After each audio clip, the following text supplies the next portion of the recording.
네, 오늘도 주님이 우리와 함께 하십니다. 오늘 말씀은 마태복음 27장 1절에서 10절입니다. 새벽에 모든 대제사장과 백성의 장로들이 예수를 죽이려고 함께 의논하고 결박하여 끌고 가서 총독 빌라도에게 넘겨주니라.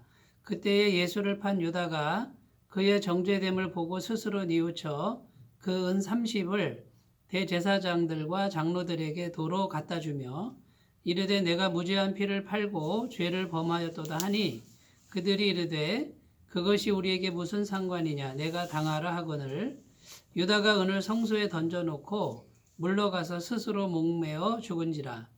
대제사장들이 그 은을 거두며 이르되 이것은 피값이라 성전고에 넣어 둠이 옳지 않다 하고 의논한 후 이것으로 토기장이의 밭을 사서 나그네의 묘지를 삼았으니 그러므로 오늘날까지 그 밭을 피밭이라 일컫느니라.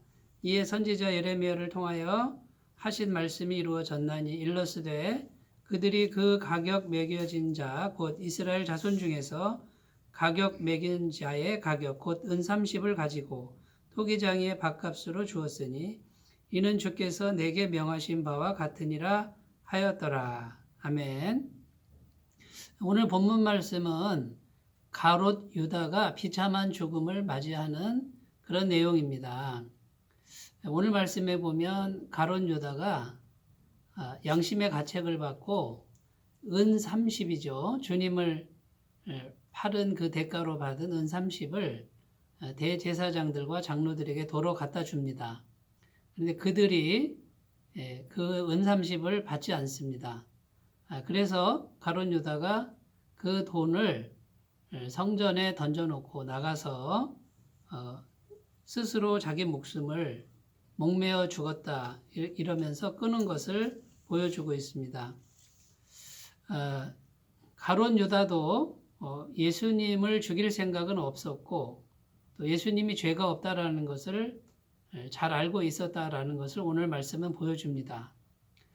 그런데도 불구하고 자기 스승을 3년이나 존경하며 따라다녔던 예수님을 은 30을 받고 팔아먹은 그런 이유가 무엇일까요? 오늘 말씀을 통해서 우리는 그것을 살펴보려고 합니다.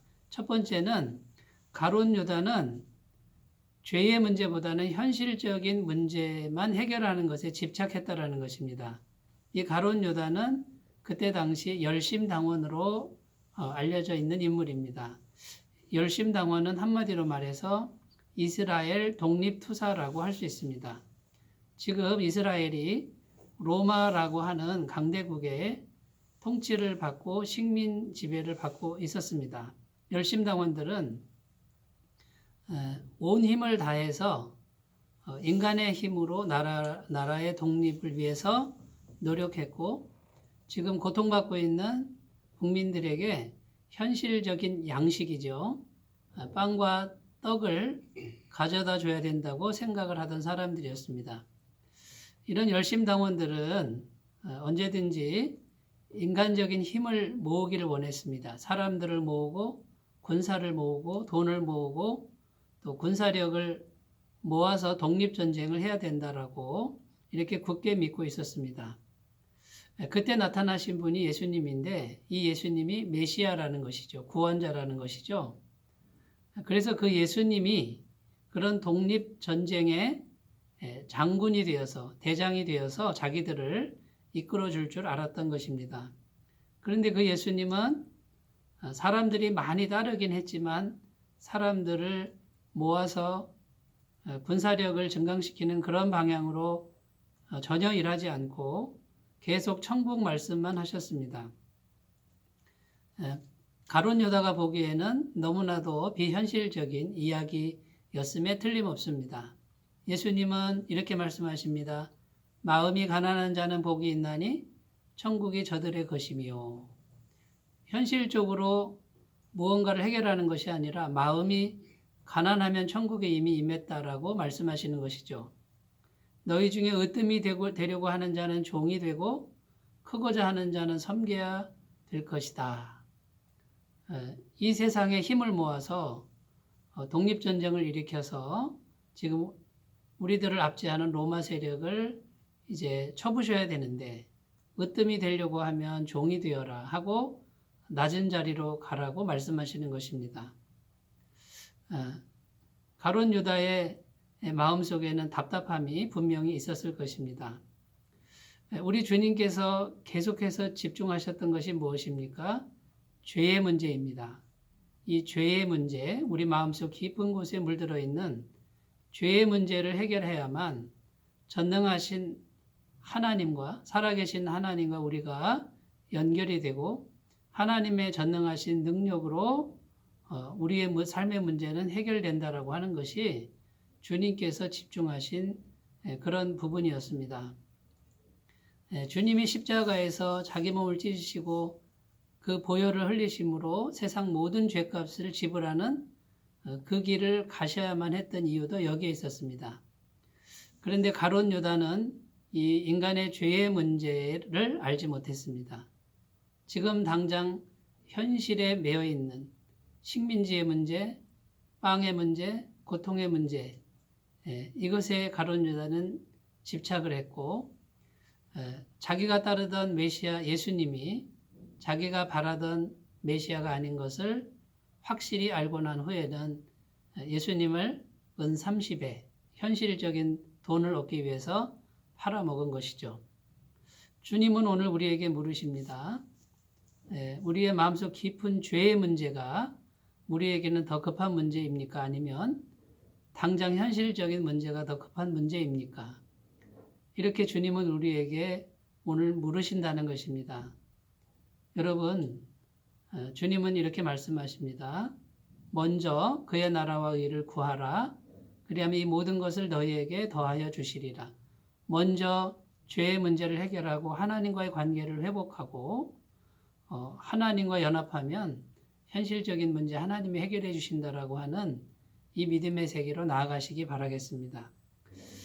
두 번째, 가룟 유다는 어떤 생각을 하고 있었을까요? 하나님의 능력이 아닌 인간의 힘과 능력으로 무엇이든 하려고 했던 태도가 가룟 유다의 태도였다라는 것이죠. 가룟 유다는 목매어 죽는 이 현장 속에서도 자기 스스로 자기 생명을 포기합니다. 예수님을 배반한 베드로는 어떻게 했습니까? 3번이나 저주하면서 배신한 베드로는 자기 죄와 죄책감 때문에 엄청나게 고통스러워했지만 자기 스스로 자기 생명을 함부로 하지는 않았습니다. 이 베드로는 나중에 부활하신 주님이 찾아오셔서 다시 회복시켜 주시고 다시 사명을 주십니다. 주님이 주인 되었을 때, 주님께 주도권을 맡겼을 때 우리는 언제든지 소망이 있습니다. 그런데 가룟 유다는 자기 힘과 자기 능력으로 모든 것을 주관하려고 했고 해결하려고 했기 때문에 자기 목숨도 스스로 끊는 이런 엄청난 잘못을 범하게 된 것이죠. 오늘 주님은 우리에게 또 물으십니다. 우리 인생의 진정한 주인은 누구냐라는 것입니다. 지금 우리의 삶의 모든 주도권을 내가 쥐고 있습니까? 주님의 말씀에 순종하고 있습니까? 이것을 주님이 오늘 우리에게 물으신다라는 것이죠. 베드로는 언제나 이렇게 고백합니다. 예수님을 향해서 주는 그리스도시여 살아계신 하나님의 아들이십니다. 당신은 나의 주님이시고 나의 하나님이십니다. 라고 고백했다라는 것이죠. 그런데 성경에 보면 가룟 유다는 단 한 번도 예수님을 주님이라고 고백하지 않습니다. 그저 랍비여, 선생님이란 뜻입니다. 선생님이라고만 고백합니다. 당신이나 나나 똑같은 인간입니다. 이런 뜻입니다. 가룟 유다에게 있어서 예수님은 그저 같은 인간이고 교훈을 주는 사람일 뿐이었습니다. 그런데 베드로는 당신은 나의 하나님이십니다라는 고백이 있습니다. 오늘 주님이 또 물으십니다. 여러분, 살아계신 하나님이 정말 여러분의 주인이고 하나님이십니까? 그러면 우리는 늘 말씀을 듣고 말씀이 주인이 되도록 순종하는 태도를 가져야 될 것입니다. 그런데 예수님이 그저 좋은 교훈을 주는 같은 인간 선생님이라 그러면 언제든지 우리는 예수님을 버릴 수도 있습니다. 이 선택의 기로에서 우리 주님은 예수님의 말씀을 하나님으로 여기고 그분께 순종하는 길을 가라고 말씀합니다. 어떠한 잘못을 저질렀을지라도 예수님을 주인으로 모시는 분은 다시 살아납니다. 다시 회복됩니다. 다시 사명을 가질 수 있습니다. 오늘 하나님이신 주님과 동행하시면서 승리하시는 귀한 날이 되시기 바라겠습니다. 기도합니다. 하나님 아버지, 가룟 유다는 죽는 순간까지 자기가 결정하고 자기 힘과 자기 능력으로 모든 것을 해나갑니다. 가룟 유다는 죄의 문제를 깊이 보지 못하고 현실적 문제만 보았습니다. 주님, 우리에게도 이러한 모습이 있지는 않습니까? 자비로우신 주님, 깨닫게 하옵소서. 영의 진리, 구원의 진리를 깨달을 수 있도록 도와주시고 살아계신 하나님을 주인으로 모시고 하나님과 연결되는 복된 삶이 되게 해 주옵소서. 예수님의 이름으로 기도드립니다. 아멘. 살아계신 주님의 은혜가 충만하시기 바라겠습니다. 감사합니다.